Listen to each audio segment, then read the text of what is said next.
जय हिंद दोस्तों। कैसे हैं आप सब। आज मैं आपके लिए एक सत्य घटना पर आधारित एक कहानी लाई हूँ।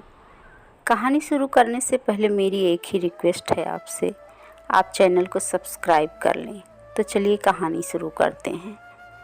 एक बार की बात है, एक पंडित जो बहुत ही ज्ञानी और विद्वान थे, अपने बचपन के करीबी दोस्त से मिलने के लिए जा रहे थे, जो बचपन से ही विकलांग था और बोल भी नहीं सकता था।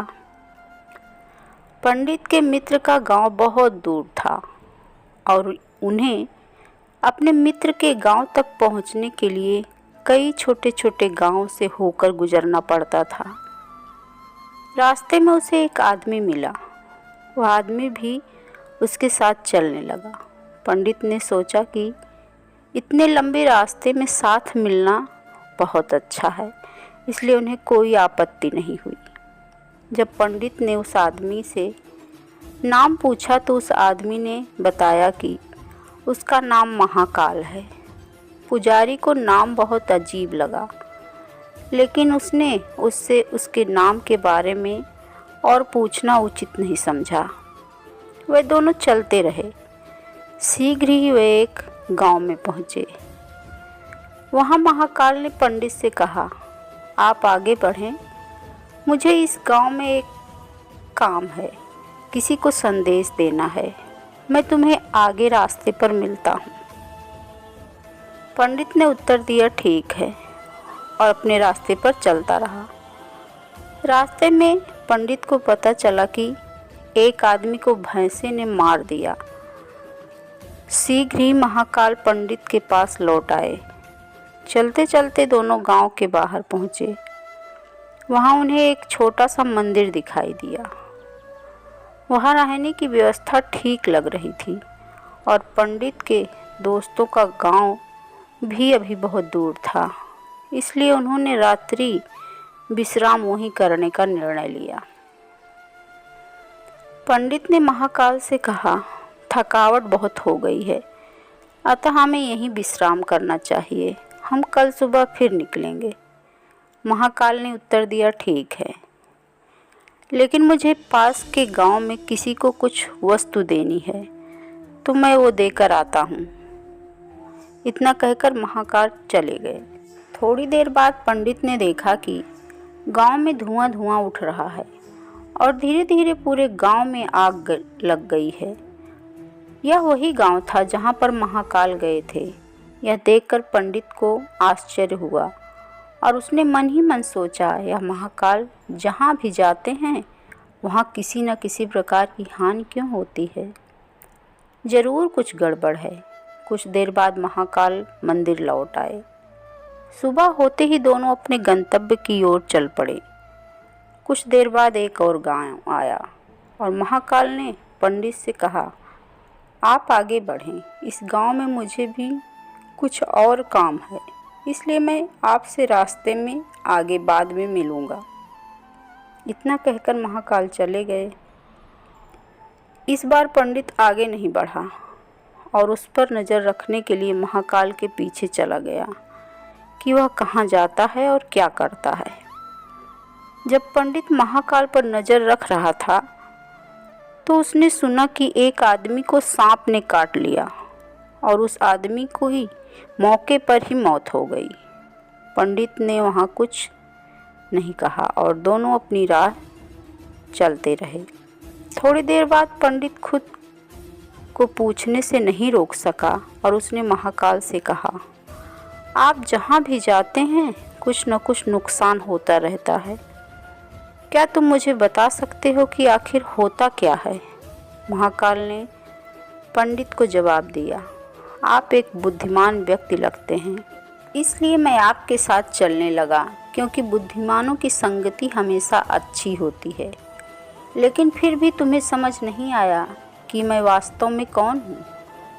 पंडित ने उत्तर दिया, मैं समझ गया हूँ, लेकिन फिर भी मैं अपना संदेह दूर करना चाहता हूँ।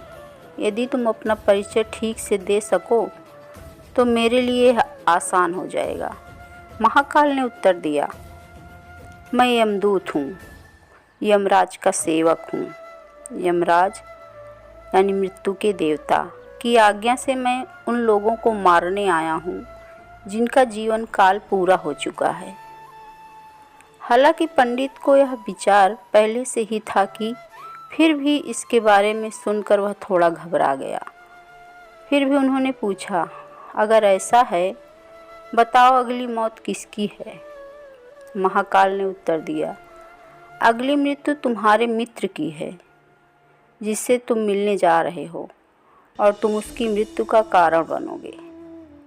यह सुनकर पंडित दंग रह गया और बहुत परेशान हुआ।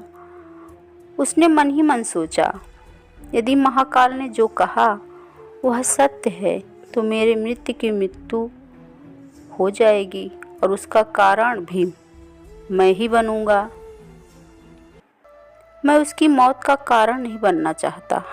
मुझे उनसे मिलने उनके गांव नहीं जाना चाहिए।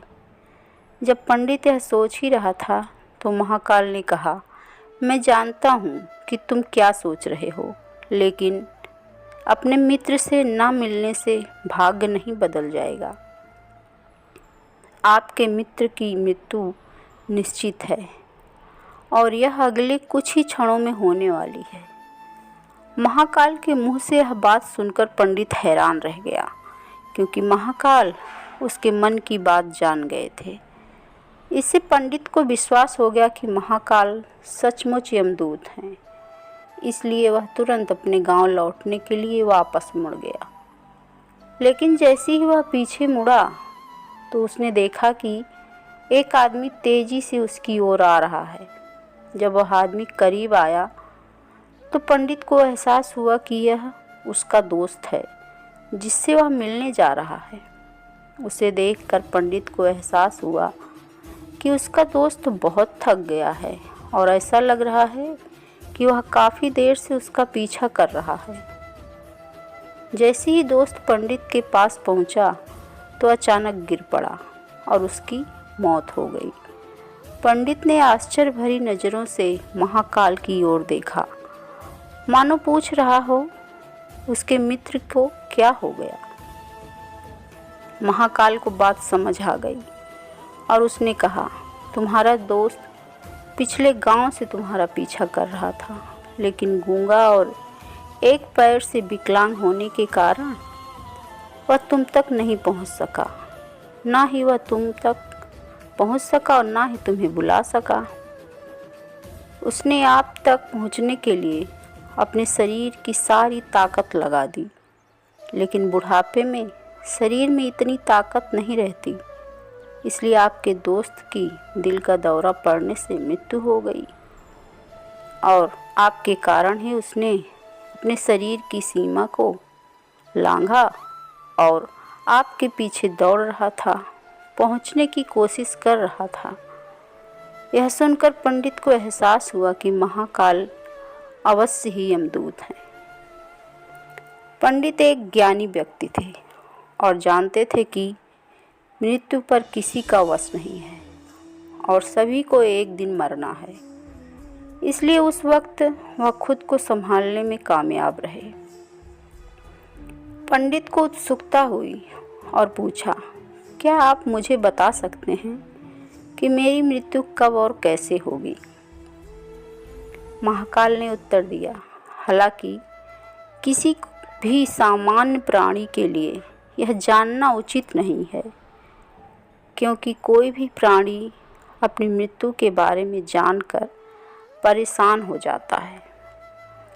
लेकिन आप एक बुद्धिमान व्यक्ति हैं और यह देखकर कि आप अपने मित्र की मृत्यु को कैसे स्वीकार कर पाए, मुझे लगता है कि आप अपनी मृत्यु के बारे में जानने के बाद भी परेशान नहीं होंगे।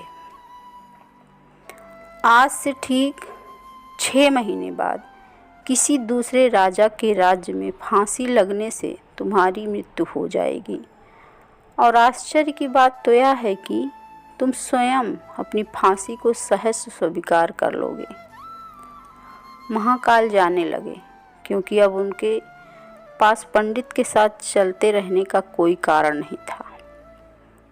महाकाल के जाने के बाद पंडित ने अपने दोस्त की मृत्यु के बाद की सभी रस्में निभाईं और अपने गांव लौट आए।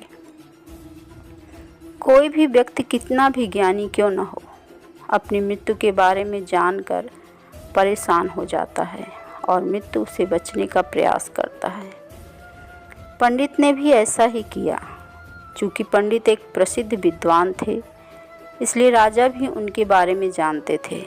उसने सोचा कि राजा के पास कई बुद्धिमान मंत्री हैं और हो सकता है कि वे उसकी मृत्यु के संबंधित समस्याओं का समाधान खोजने में उसकी मदद कर सकें। तो पंडित यही सोचकर राजा के दरबार में पहुंचा और राजा को पूरी बात बताई। राजा ने यह समस्या अपने मंत्रियों से साझा की और उनसे सलाह मांगी। काफ़ी विचार विमर्श के बाद यह निर्णय लिया गया कि यदि पंडित की बातें सच हैं तो यह 6 महीने बाद उनकी मृत्यु हो जाएगी, लेकिन इसके लिए उन्हें दूसरे राज्य में जाना होगा। यदि वह राज्य से बाहर न जाए तो उसकी मृत्यु टल सकती है। इसलिए पंडित के लिए महल में ही रहने की व्यवस्था की गई और राजा की अनुमति के बिना कोई भी व्यक्ति उनसे नहीं मिल सकता था। लेकिन पंडित को कहीं भी जाने की इजाज़त थी ताकि उसे ऐसा न लगे कि वह राजा की कैद में है। हालांकि पंडित को अपनी इच्छा से जाने की अनुमति थी, फिर भी वह डर के कारण बाहर जाने से बचता था। धीरे धीरे समय बीतता गया। मृत्यु वाले दिन से एक दिन पहले पंडित डर के मारे जल्दी से सो गया ताकि रात और अगला दिन जल्दी से बीत जाए और उसकी मृत्यु टल जाए। लेकिन पंडित को नींद में चलने की बीमारी थी, जिसके बारे में उन्हें खुद नहीं पता था। सोने के बाद वह नींद में चलने लगा। वह उठकर अपने कमरे से बाहर चला गया और महल के घोड़े के अस्तबल की ओर चला गया। किसी ने उसे रोका या किसी प्रकार की पूछताछ नहीं की, क्योंकि सभी सेवक जानते थे कि वह राजा का विशेष अतिथि है। अस्तबल में पहुंचकर उसने सबसे तेज घोड़ा उठाया और राज्य से बाहर चला गया। नींद की बेहोशी की हालत में दूसरे राज्य में पहुंच गया। इतना ही नहीं, वह दूसरे राज्य के राजा के महल में पहुंच गया। यह संयोग था कि जब पंडित महल में प्रवेश कर रहा था तो सभी लोग और गार्ड भी सो रहे थे, इसलिए किसी ने भी उसे रोका या पूछताछ नहीं की। पंडित सीधे राजा के शयन कक्ष में गया, जहां राजा और रानी सो रहे थे, और बिस्तर पर रानी के बगल में सो गया। जब सुबह हुई तो राजा उठे और उन्होंने पंडित को रानी के बगल में सोते हुए देखा। राजा बहुत क्रोधित हुए और पंडित को गिरफ्तार कर लिया गया। पंडित को समझ नहीं आ रहा था कि वह दूसरे राज्य में कैसे पहुंच गया और सीधे राजा के शयन कक्ष में कैसे घुस गया। कुछ समय बाद राजा का दरबार लगा और पंडित को राजा के सामने पेश किया गया। जब राजा ने पंडित को देखा तो उन्हें इतना क्रोध आया कि उन्होंने पंडित को फांसी पर चढ़ाने का आदेश दे दिया। मृत्युदंड सुनकर पंडित कांप उठा। फिर पंडित ने स्वयं को शांत किया और कहा, महाराज, मुझे नहीं पता कि मैं इस राज्य तक कैसे पहुंच गया। मुझे याद है कि मैं अपने राजा के महल में सो गया था। मुझे यह भी नहीं पता कि मैं आपके शयन कक्ष में कैसे आया और आपके राज्य के किसी भी रक्षक ने मुझे क्यों नहीं रोका। लेकिन मुझे यह पता है कि मुझे आज मरना था और यह हो रहा है। राजा को ये बात थोड़ी अजीब लगी, लेकिन उन्होंने पूछा, तुम्हें कैसे पता कि तुम आज मरने वाले हो? जवाब में पंडित ने उन्हें पूरी कहानी बताई और कहा, कोई भी आम आदमी राजा के सामने बैठने के बारे में सोच भी नहीं सकता, तो मैं कैसे बैठ सकता हूँ या ऐसा कर सकता हूँ? मैं राजा के कमरे में रानी के बगल में सोने की कैसे कोशिश कर सकता हूँ? यह सोचना भी बहुत मुश्किल है। यह तो पूर्णतः आत्महत्या ही होगी। मैं इसी तरह की मौत के लिए दूसरे राज्य में क्यों आऊँगा। राजा को पंडित की बात थोड़ी अजीब सी लगी, लेकिन उन्होंने सोचा कि शायद पंडित खुद को सज़ा से बचाने के लिए ऐसा बोल रहा है। पड़ोसी राज्य का राजा उसका मित्र था। उसने तुरंत राजा के पास कुछ सैनिकों को भेजा एक पत्र के साथ, पंडित की बातों की सत्यता का प्रमाण लेने के लिए। सैनिक शाम को पहले ही लौट आए और उन्होंने राजा को बताया। पड़ोसी राजा का उत्तर था, पंडित ने जो कुछ कहा वह सच है और हमें यह भी नहीं पता कि वह आधी रात को वहाँ कैसे पहुँचा था। उसे मौत की सज़ा नहीं मिलनी चाहिए, लेकिन अब एक नई समस्या खड़ी हो गई है। पुरोहित राजा ने पूरी कहानी जाने बिना ही पंडित को मृत्यु दंड दे दिया था। अब यदि पंडित को फांसी नहीं दी गई तो राजा के कथन का अपमान होगा, और यदि राजा की बात रखी जाए तो पंडित को मृत्यु दंड दिया जाएगा। राजा ने दरबार लगाया और दोनों राजा और सभी मंत्री इकट्ठा हुए। सभी मंत्रियों ने सलाह करके कहा, महाराज, आपको इन्हें फांसी तो देना ही पड़ेगा, क्योंकि आपने यह निर्णय लिया है और आपका आदेश है। तो इसलिए इन्हें सूत के धागे से फांसी दी जाए। इससे आपके वचनों का सम्मान बना रहेगा और पंडित जी की मृत्यु भी नहीं होगी, क्योंकि सूत के तार से फांसी पर चढ़ने से उनकी मृत्यु नहीं हो सकती। राजा को यह विचार भी अच्छा लगा और उन्होंने यही आदेश दे दिया। राजा के कहे अनुसार पंडित को फांसी देने के लिए सूत का फंदा बनाया गया। पंडित को भी विश्वास था कि सूत के धागे से उनकी मृत्यु नहीं हो सकती, इसलिए वह खुशी खुशी फांसी पर चढ़ने के लिए तैयार हो गए। लेकिन जैसे ही पंडित को फांसी दी गई, सूत का धागा तो टूट गया, लेकिन टूटने से पहले उसने अपना काम कर दिया था। डोर से पंडित की गर्दन की नस कट गई थी और वह जमीन पर गिरकर तड़प रहे थे। सभी की दृष्टि उनके गले पर गई। गले से खून बह रहा था और कुछ ही पलों में उनका शरीर बिल्कुल शांत हो गया था और वह मर गया। सभी लोगों को आश्चर्य हो रहा था कि यह क्या हो रहा है, यह क्या दिखाई दिया। किसी को विश्वास नहीं हो रहा था कि एक सूत के धागे से किसी की जान कैसे जा सकती है। लेकिन यह घटना घटी और नियति ने अपना काम किया। इस कहानी का अनुमान और सबक, यदि पंडित ने महाकाल से अपनी मृत्यु के बारे में नहीं पूछा होता तो राजा के महल में हर दिन डर डर कर जीने के बजाय अगले 6 महीने तक वह अच्छी और बेहतर जीवन जी सकता था। भगवान ने हमें भविष्य में दर्शन की क्षमता नहीं दी ताकि हम अपना जीवन बेहतर ढंग से जी सकें। अर्थात प्रत्येक घटना के घटित होने के लिए प्रकृति पहले से ही सारे बीज बो देती है, जो अपने निश्चित समय पर उस घटना के घटित होने में अपना योगदान देती है। इसलिए प्रकृति से लड़ने का कोई मतलब नहीं, क्योंकि हम नहीं जानते कि किस घटना के बारे में क्या कारण है और उन अनुमानों से संबंधित बीज कब और कैसे बोए गए हैं, और इसे ही हम सरल शब्दों में भाग्य कहते हैं। भाग्य का खेल ही अजीब है, इसे आज तक कोई भी नहीं समझ पाया है। तो चलिए इस तरह की एक और कहानी सुनाती हूँ। एक गांव में एक गरीब विधवा रहती थी। उसका एक बेटा था। वह इतना गरीब थी कि उसको खाने के भी दोनों टाइम नहीं मिलता था।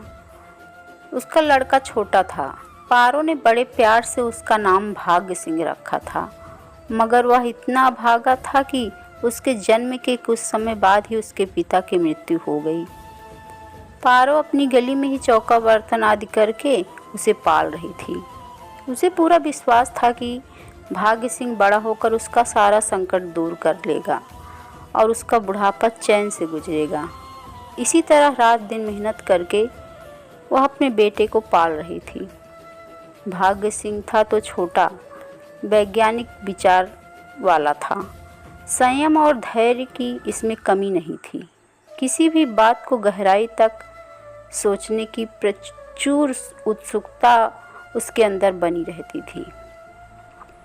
एक दिन उसने अपनी माँ से पूछा, माँ, हम इतने गरीब क्यों हैं? माँ बताओ ना। उसने कहा, यह सब तो भाग्य की देन है पुत्र। दुखद स्वर में उसने कहा, सब भाग्य की देन है, प्रभु की लीला है। भाग सिंह को इस उत्तर से संतुष्टि नहीं हुई।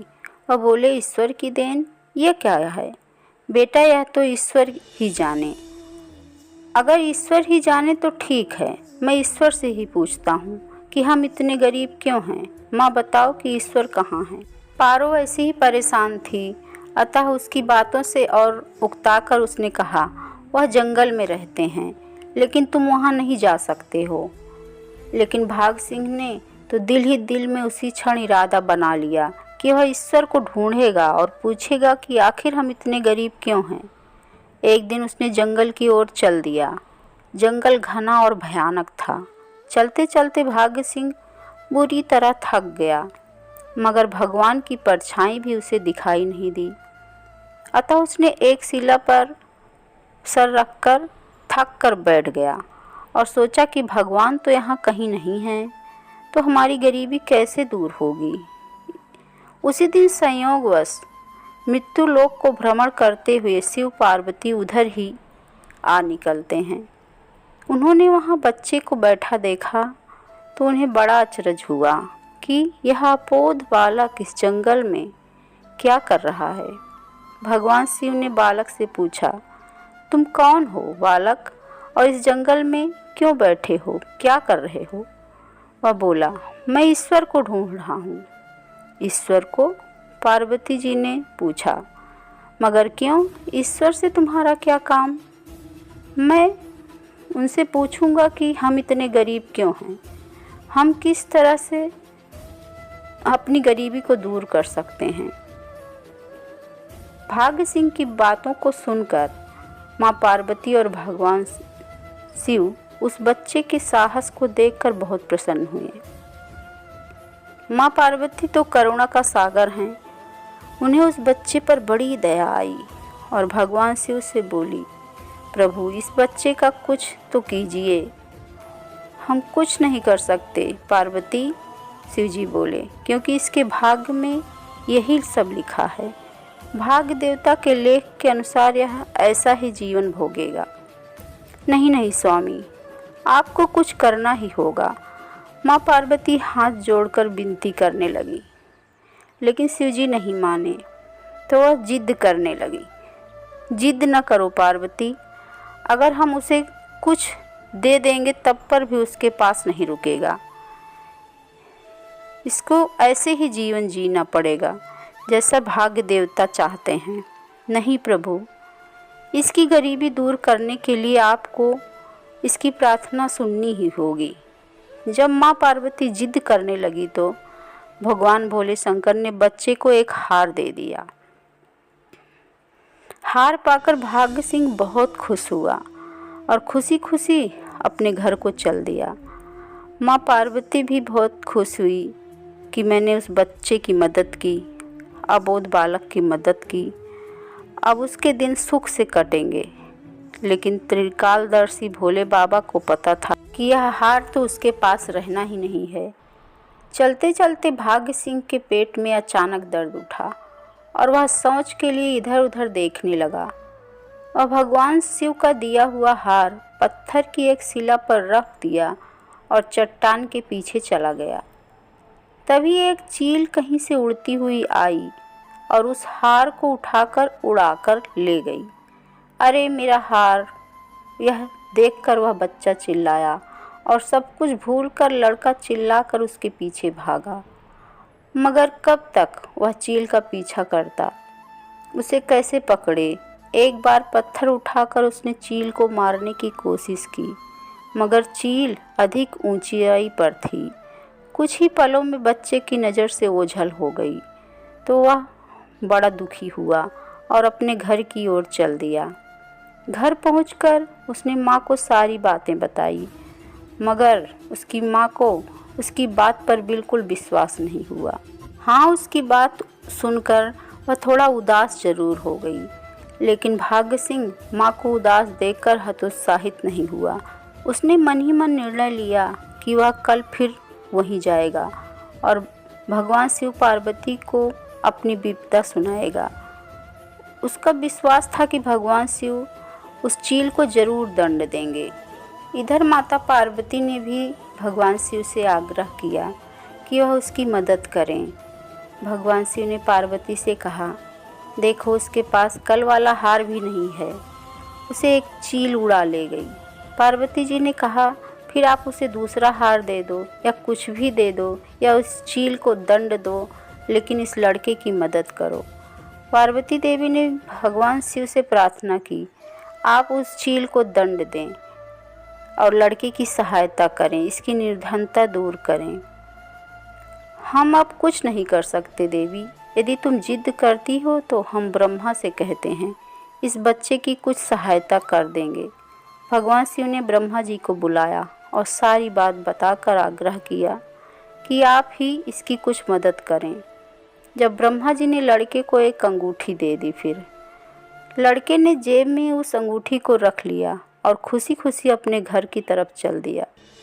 उसने सोचा कि अब वह एक ही पल में अमीर बन जाएगा।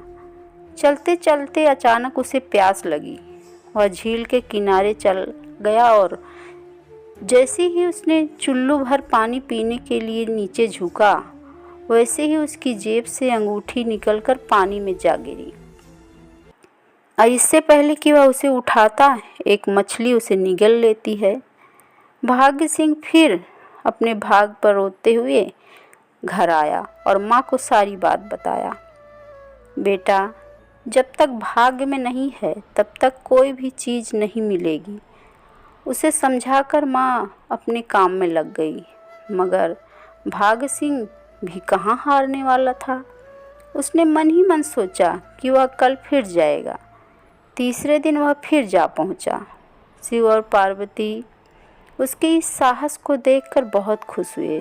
शिव जी ने इस बार ब्रह्मा जी के पास जाकर बात की और लड़का तो बहुत ही धैर्य वाला है, इसका कुछ न कुछ तो करना ही चाहिए।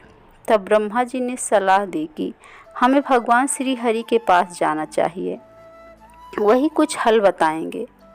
श्री हरि जी की कृपा से इसका भाग्य बदल सकता। भगवान शिव और ब्रह्मा जी श्री हरि के पास जाते हैं और उस लड़के के बारे में बात करते हैं। श्री हरि कहते हैं, ठीक है, मैं देखता हूँ, कुछ करता हूँ। भगवान श्री हरि उसके पास जाते हैं और उस बच्चे से कहते हैं, मैं तुम्हें यह लोटा देता हूँ, लेकिन इसे लेकर तुम सीधा घर जाना, कहीं पर रुकना मत, अपने माँ के पास जाना। वह वैसा ही करता है, वह सीधे घर जाता है। जब वह घर पहुँचा तो माँ घर पर नहीं थी। अतः भाग्य सिंह ने उस लोटे को एक कोने में छिपाकर माँ को ढूंढने के लिए निकला। उसने मन ही मन सोचा कि अब माँ को किसी के घर काम करने की क्या ज़रूरत है, अब तो वह अमीर बन गए हैं। इधर पीछे से चोर उसके घर में घुस गए और जो भी सामान हाथ लगा उसको लेकर भाग निकले। उन सामानों के साथ वह लोटा भी था, वह उसे भी उठा ले गए। जब वह माँ के साथ घर आया तो देखा कि लोटा तो कहीं है नहीं और घर का सारा सामान भी गायब है। अब उसकी माँ को बहुत गुस्सा आया। वह बोली, क्यों मुझे नई नई कहानियाँ सुनाकर पागल कर रहे हो?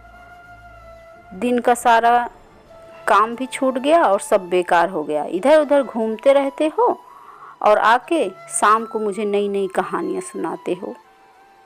माँ की बात को सुनकर वह लड़का रोने लगा। उसने तो केवल यही बताया था कि जो कुछ सच्चे हुआ था उसके साथ, वह तो सत्य ही बता रहा था, लेकिन माँ उस पर विश्वास ही नहीं कर रही थी। लेकिन वह हिम्मत नहीं हारता, उसकी हिम्मत और बढ़ जाती है। अगले दिन वह फिर उसी स्थान पर पहुँचता है और भगवान से अपनी गरीबी हटाने की प्रार्थना करता है। भगवान भोले बाबा नीति देवी से प्रार्थना करते हैं और कहते हैं, यह लड़का बहुत ही धीरज वाला है, ऐसा व्यक्ति अभागा नहीं हो सकता, इसे कुछ दे दो। नियति भाग की देवी ने भाग्य सिंह को सोने का एक कटोरा दिया, जिसे लेकर वह खुशी खुशी अपने घर को चल दिया और घर जाकर अपनी माँ को सारी बात बताई और वह कटोरा उन्हें दे दिया। माँ बहुत खुश हुई क्योंकि अब उन पर भाग की देवी की कृपा थी, अतः सारे काम अपने आप शुभ होने लगे।